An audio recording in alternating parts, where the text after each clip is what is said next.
Okay, next question.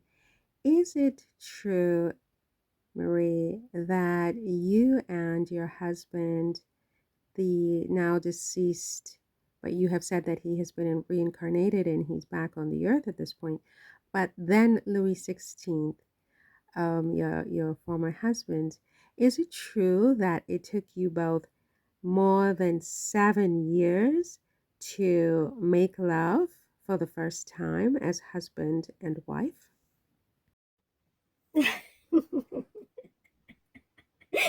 Oh, that's a little bit personal, isn't it?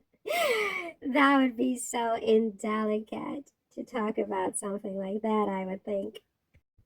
Well, I mean, of course, it would be totally indelicate, but at this point, you're dead. So it's not as if they can judge you now in the same way, as if you had, taken out some kind of YouTube video or Instagram post or TikTok about your love life with your husband, like some of these celebrities, although I'm speculating, I'm not even sure that celebrities talk about that.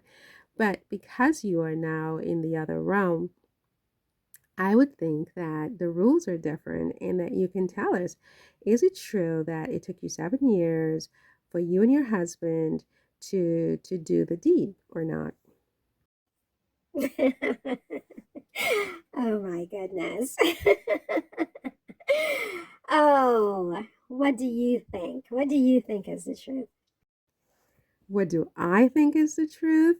I have no idea. I mean, I look at you, you seem like a very beautiful woman, and I'm sure that, your husband had eyes and he could see that you were beautiful and desirable. And so I would say that it would almost be inconceivable to me that he could, lie in the same bed as you, but not touch you for 7 years. I mean, it's unless, he just wasn't inclined towards women, which is possible, or there was something seriously wrong with him or with you or both actually. I mean, I don't know. I mean, it just would seem kind of bizarre that this would be true unless something else was wrong. Oh dear. Well, it's, I mean, I hesitate to answer. I'm not going to lie, but I would say to you that it's not true. It's not true. It didn't take us 7 years. I mean, I'm not going to say that we consummated the marriage on our wedding night because maybe that's not, in fact, the case. I mean, here's the thing. I mean, and I'm only going to say this once, okay? Um, we had tried on our wedding night, and it was, as you can imagine, I'm sure, um, a bit I can well imagine. I can well imagine where this is going, Marie. exactly, right?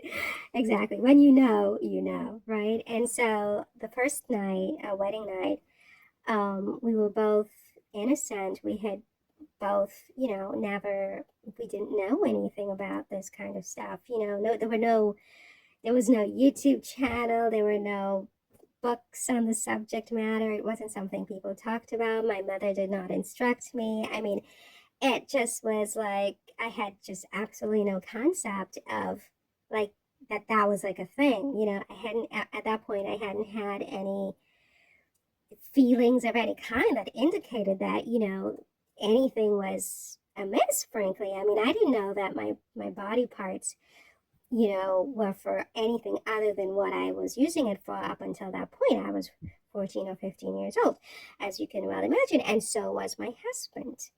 And and so he must have heard something in the chords about whatever, because yes, we did try the first night and it was ridiculously excruciating. I just was like, what is this? Please stop, And so I was so traumatized that I think I traumatized him a little bit, and he felt like guilty, I guess, that he had hurt me. And, there was that. And so afterwards, it took us some time to be brave enough to try again.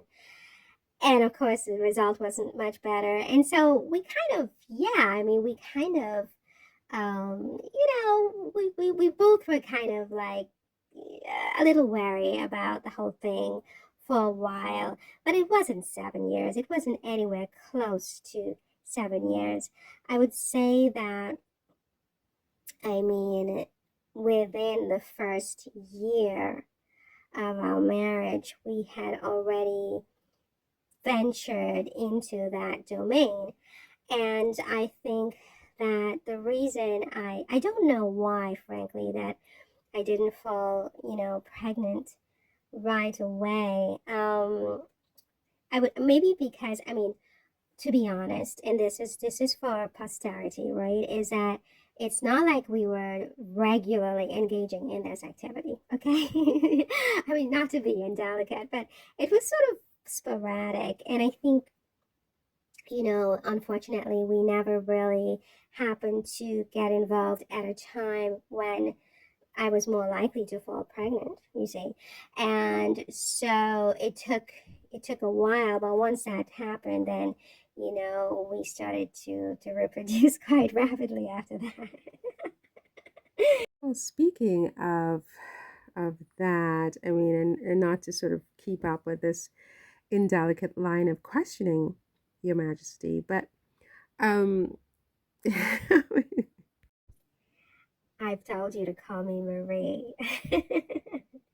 I know, but I just wanted to say Your Majesty, just once, just for kicks, but because that's really, that's who you were, and your reputation has not changed all of these years, and people cannot forget about you. I mean, they're incapable of forgetting about you, and I think you will forever be embedded in the minds of all of humanity who inherits your name as queen. So, I think if we can refer to others as Your Majesty, we can certainly refer to you as Your Majesty. But that said, I wondered about these rumors that you were, this sort of promiscuous woman, like once you sort of got over your initial inhibitions as a teenager. There are all these rumors that you had all these lovers, including the younger brother of your husband. I believe it was Charles. He later became King Charles. And I wondered whether you wanted to touch upon that, and even some lesbian relationships as well, with Princess Lamballe, I think is the name that comes to mind. My goodness. Oh my goodness. My goodness. I have never had a lesbian relationship, and that's not to say that I think there's anything wrong with lesbian relationships, but it's never been the direction that I swing, okay?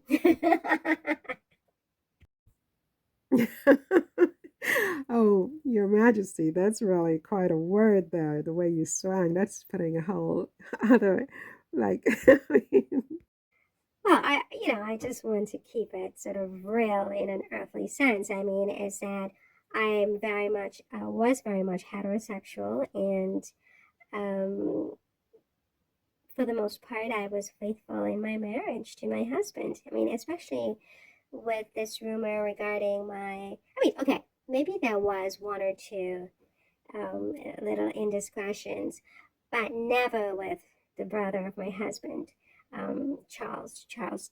He became King Charles X a few years after my husband and I were killed. We were very good friends. I mean, he was like my brother. Speaking of incest, I mean, we talked about that yesterday, how they accused me of these incestuous relationships with my children and these lesbian relationships with all these women and princesses. And then this extramarital affair with, my brother-in-law and the prince of this and the duke of that. I mean, look, I wasn't having that much fun, okay? I mean, I was, a busy woman. I had many children. I had many headaches and problems. My husband, trying to help my husband and so on to rule over this kingdom. And I really just, and also, even without all of these other responsibilities, I mean, it's just not who I am, I was not that kind of woman. I was very quiet. I craved peacefulness. I craved tranquility. I craved order. I craved truth. I craved justice, and it's just, it blows my mind. I mean, to put it in earthly terms, how people have run away with all of these misconceptions about me, especially with regard to my intimate life. So we want to go on record once and for all and say that you have never ever had a relationship with your brother-in-law, King Charles. That's correct. I have never had a relationship with my brother-in-law, King Charles, or any of my brothers-in-law. Okay, so I'm just having my colleague take a few snaps of you with the book so that we can use it as a cover shot. If that's okay for you, Marie.